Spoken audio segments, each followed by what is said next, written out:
Bob Allen of the Robert Allen Law Firm is a senior partner and founder at Robert Allen, which has offices in Miami, Fort Lauderdale, and Palm Beach. He has extensive experience advising clients in the yachting industry. We all know who Robert Allen is, and is the principal legal advisor in the Americas for some of the leading yacht manufacturers in the world, as well as for the largest yacht brokerage firms in the United States. Robert Allen lawyers regularly advise yacht owners, buyers, sellers, brokers, lenders, as well as leading yacht manufacturers.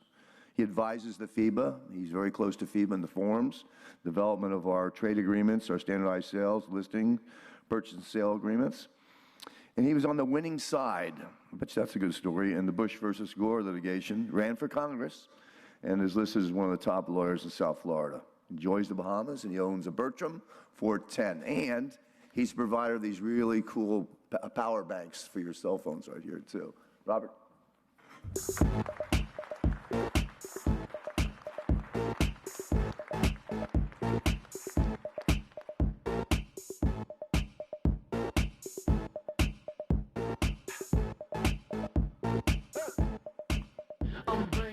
Good morning. I ran for Congress and lost.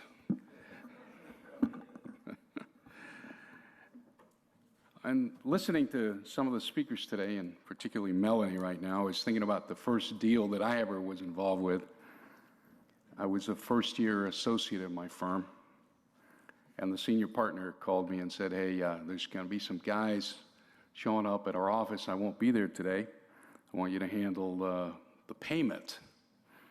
And some guys showed up at the office, and they came in with bags from Publix, and they were full of $20 bills. The purchase price on the deal was $300,000.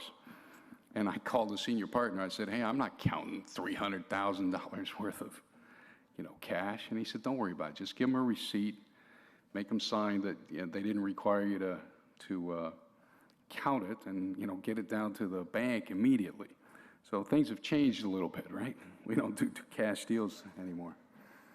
Thinking also about what Melanie said about your risks on the money laundering thing. We got a call last week, or in the last 10 days.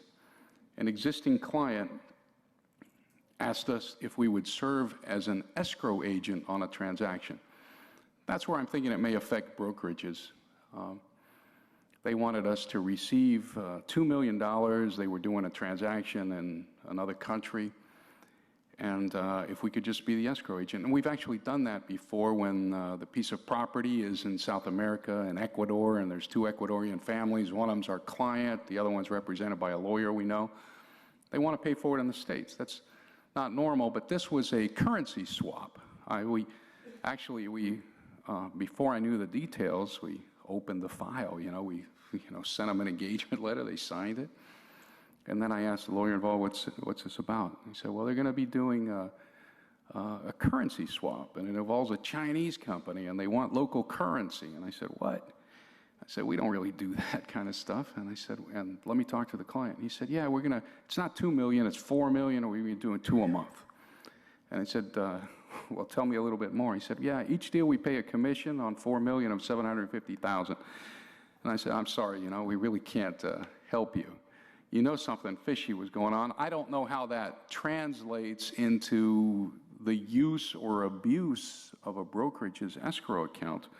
But the bottom line is, if it feels and smells fishy, and you're going to make a decent fee on the deal, it's just not worth it. It's just absolutely not worth it. The subject of my talk is helping brokers close a deal. How a lawyer can help a yacht broker close a deal. And there's a parenthesis in it that says, believe it or not. Yesterday at our law firm staff meeting, we have these every Tuesday at noon, they asked me what I was going to talk about, and I said the subject of my talk is lawyers are idiots, and nobody laughed. I figured we might get a laugh or two here. As a lawyer for the yacht industry, I've come to realize that yacht brokers have certain preconceptions about lawyers. The first one is that you believe that getting a lawyer involved in a transaction is a bad idea.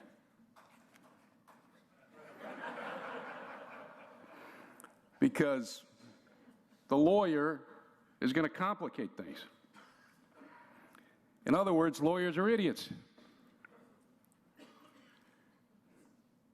I think there's a picture of an idiot over there.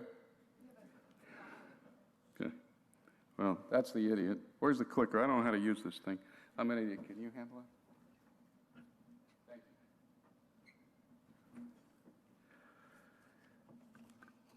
you. And you especially believe the second reality is that getting a lawyer involved in the deal before you sign a contract, before the parties sign a contract, that's an absolutely terrible idea. The third reality is that you hate to read contracts. It's a pain in the neck to read all that fine print, and it was written by a bunch of lawyers, and they're idiots anyway. A fourth reality is that most of you have probably not read the FYBA contract every word through and then sat down to talk to a yacht lawyer about it. Why? Because, it's boring. And who has time? And lawyers are idiots. In this context, the word idiot means someone who thinks they're smart, but really doesn't have a clue about how to get a deal done. And it's perfectly understandable that you would think that way, because most lawyers are idiots.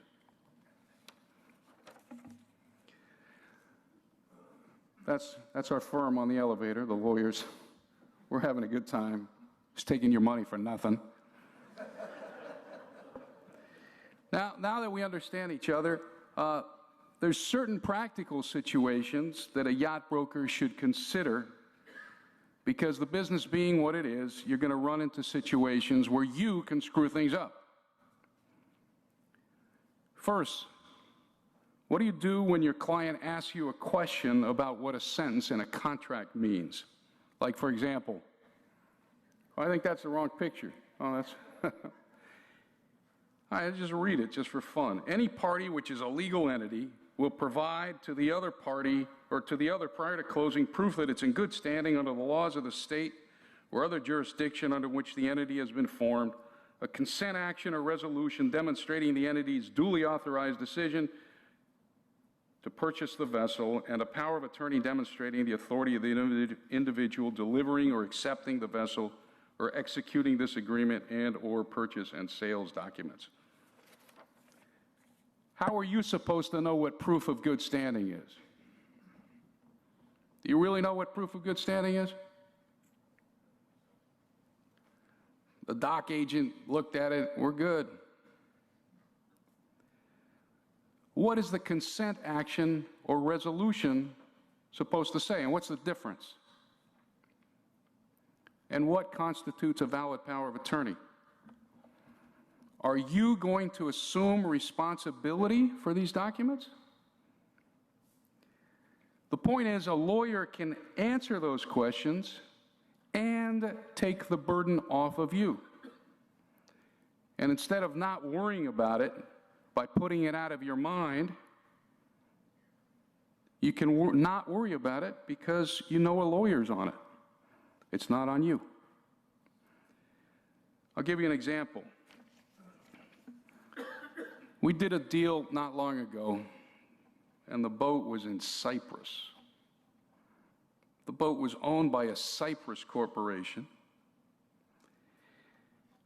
How do you as a lawyer determine that a Cyprus corporation is, as a broker, determine that a Cyprus corporation is in good standing? The documents were in Greek.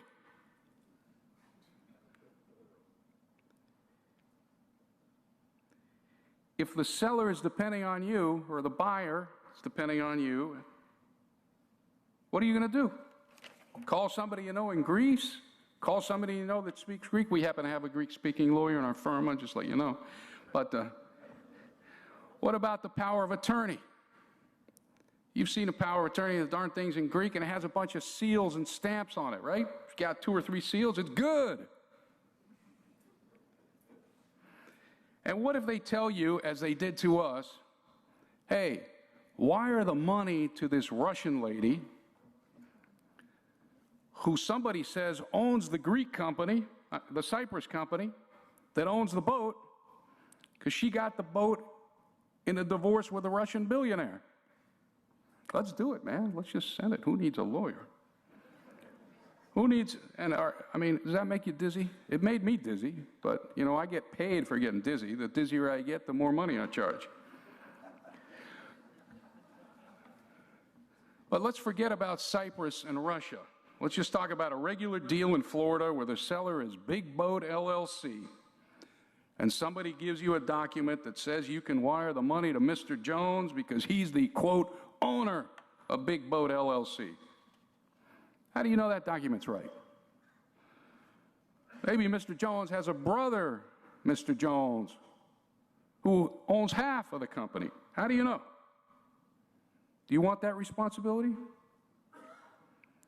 How many of you have had a situation where a boat got sold?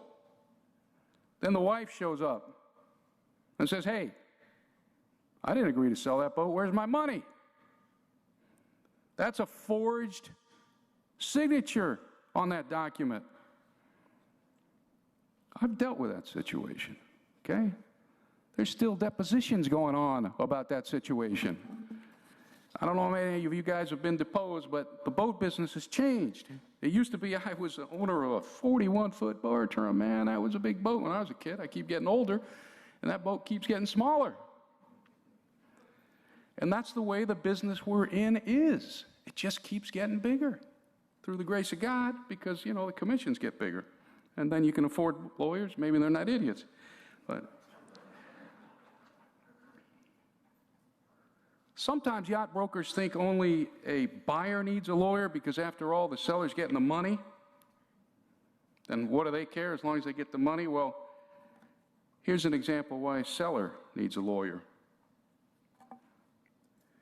A clause in the FYBA agreement that says seller represents and warrants that he's going to transfer the boat good and free and clear of all liens and encumbrances and all that stuff. You've got to deliver the boat, not you. The seller has to deliver it free and clear. Well, hey, guess what? The FYBA contract says you're going to sell it free and clear of all liens. But what if the boat's in Europe? And what if it's not an American-built boat? And it's coming to the United States. And what's the customs duty on 18 million bucks? Or 17 million, my math's not good. Trey's around here, he does the numbers for us. 270 grand. But if you structure this deal wrong, it's easy to structure it right. You just pick up the phone and call Howard S. Reeder and Associates, and I know I met somebody here from another customs brokerage. I have to say hi. But you structure it right, there's no 270. You structure it wrong, all of a sudden, in this particular case, the yacht broker was too smart to need a lawyer.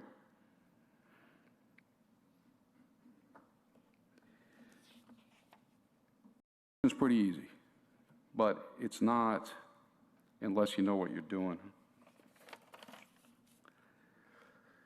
Here's another situation everybody deals with, the conditional acceptance. And a few years ago, there was a lawyer made a talk to somebody at one of the brokerages and said, you can't write a conditional acceptance because that's practicing law. And, you know, they said that's ridiculous. And for the most part, it is ridiculous because most of the time, the conditional acceptance says, hey, I'm good with the boat if you reduce the price $100,000. Fix the ice maker, fix the AC, or something like that. That's nothing. But we just had a customer come to us on a pretty big boat. They were referred by a broker, but the broker was really smart. They didn't get us involved before the contract was signed.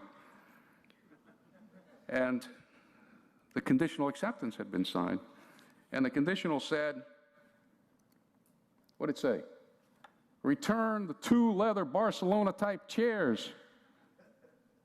Right? Extend the closing date and something else. The conditional acceptance said, return the 2 Barcelona chairs. Do we have a picture of Barcelona chairs? Now, let me tell you what we had to deal with afterwards and we would normally put in a conditional acceptance. We have it? Just like banking has gotten more complicated, boating has gotten more complicated. The bigger the boat, the more doggone certificates and licenses and permits and all that kind of junk you need. Now, we got the deal done. But once again, through the grace of God, things that get complicated pay us a lot of money.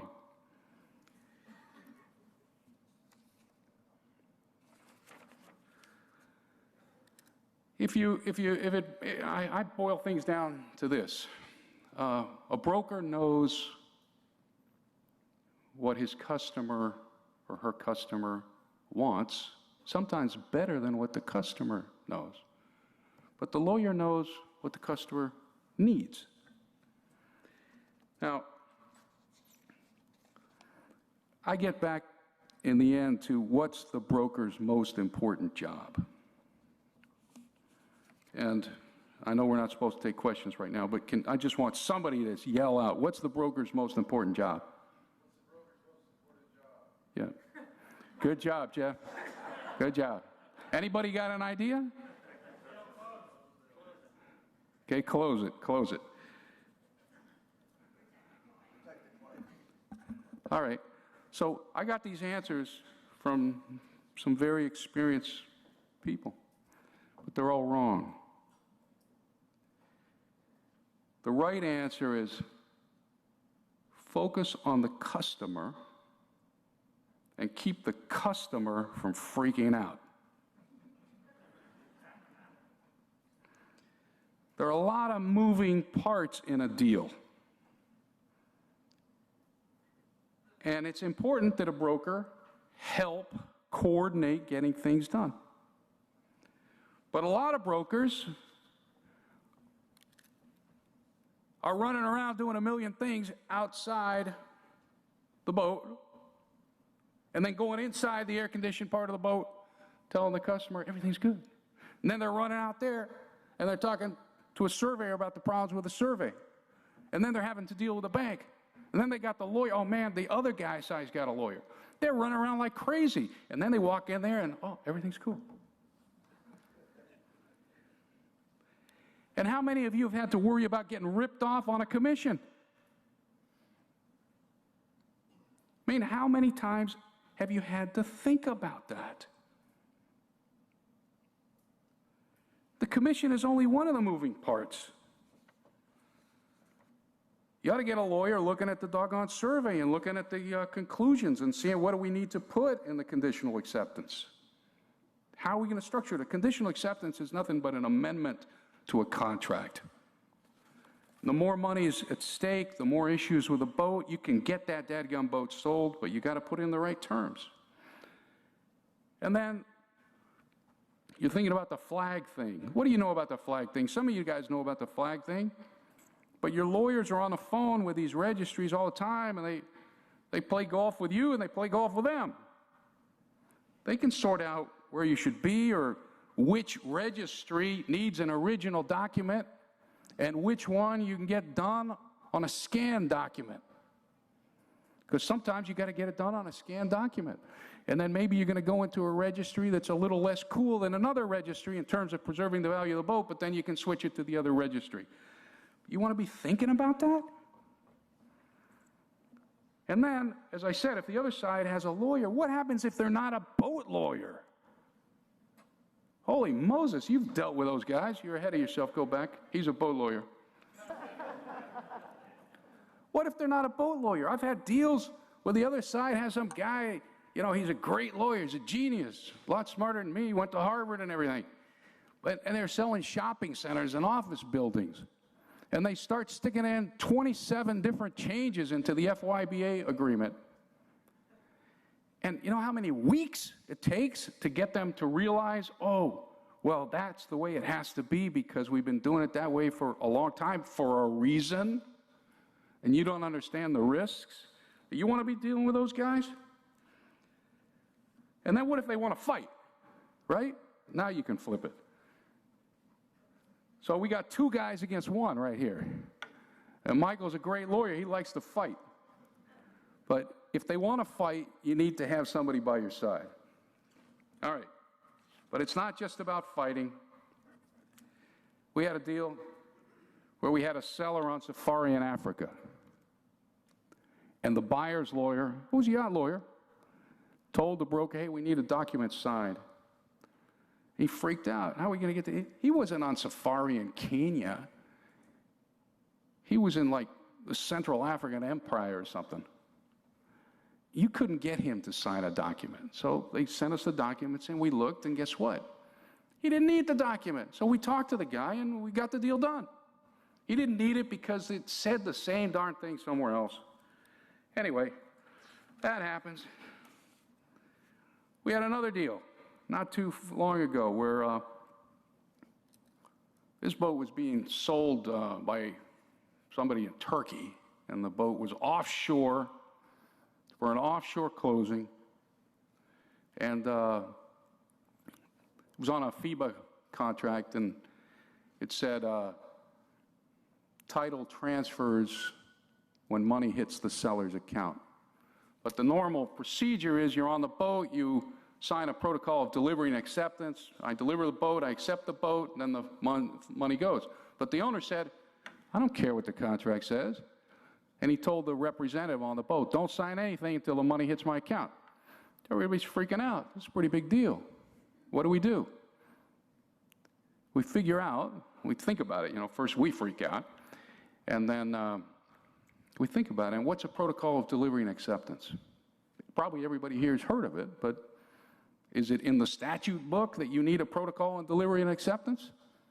Is it in the law of the United Kingdom or the European Union or the United States or Florida? If the other side has a lawyer, what happens if they're not a boat lawyer?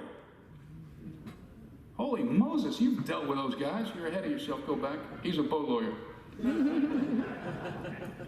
What if they're not a boat lawyer? I've had deals where the other side has some guy, he's a great lawyer, he's a genius, a lot smarter than me, went to Harvard and everything. And they're selling shopping centers and office buildings.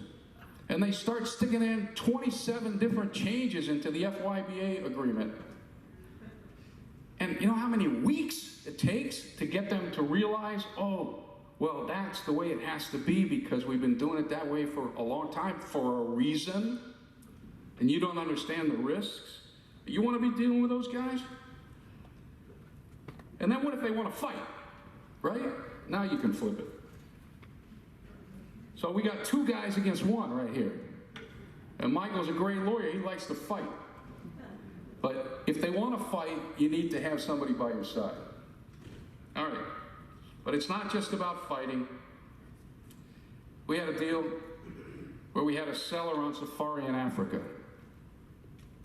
And the buyer's lawyer, who's a yacht lawyer, told the broker, hey, we need a document signed. He freaked out. How are we going to get to it? He wasn't on safari in Kenya.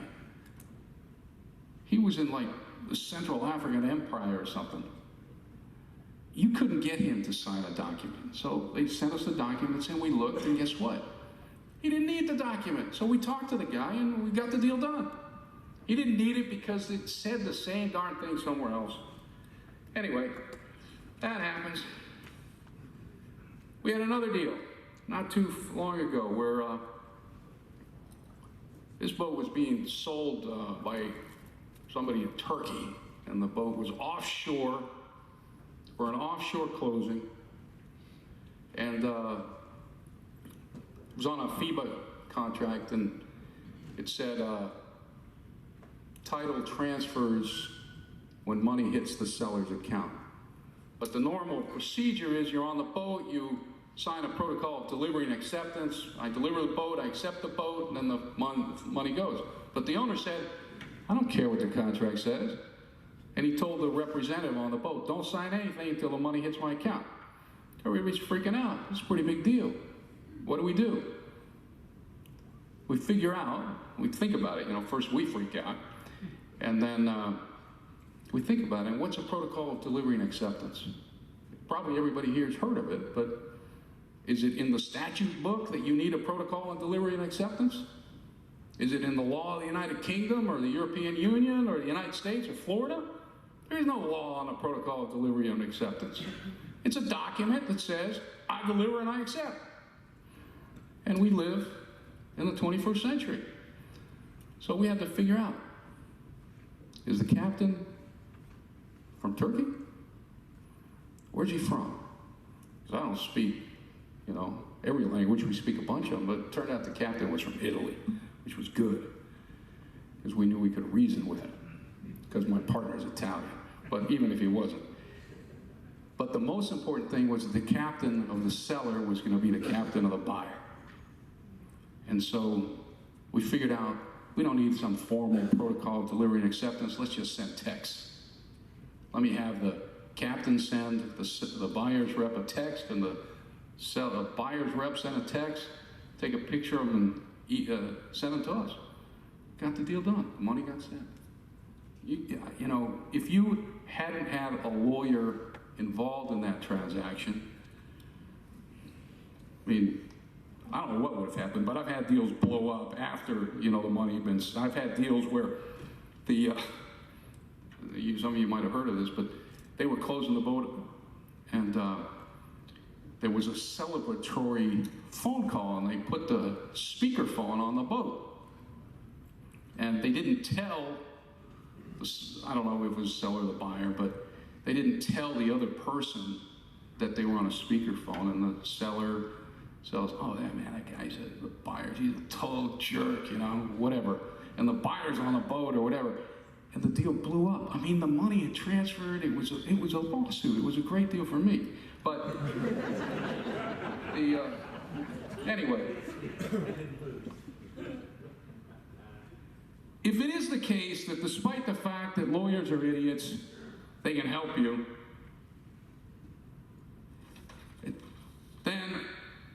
and you decide, okay, I'm going to have a lawyer, and think about what lawyer you get, okay? Would you rather have a lawyer that your client chooses, or would you rather have a lawyer that you choose? The one you choose knows what they're doing. The lawyer the client chooses, you don't know. The lawyer that you choose has some loyalty to you. Their legal duty is to their customer, yeah, but what if they're trying to mess with you on the commission? Which just happened on a deal, by the way, to an FYBA member. We were doing a deal, and this British law firm had the money in deposit, and they said, well, we're not going to wire you your commission. We're going to give this proceeds to the Russian seller, because contractually it's the Russian seller's duty to pay the commission. And the broker was freaking out. He said, this is a big deal. How am I going to get this money? Am I have to sue somebody in England? What am I going to do if the deal closes and the money goes to the guy? And, I didn't know exactly what we were going to do, but I knew I was a lawyer, and I'd seen some movies with Joe Piscopo and stuff.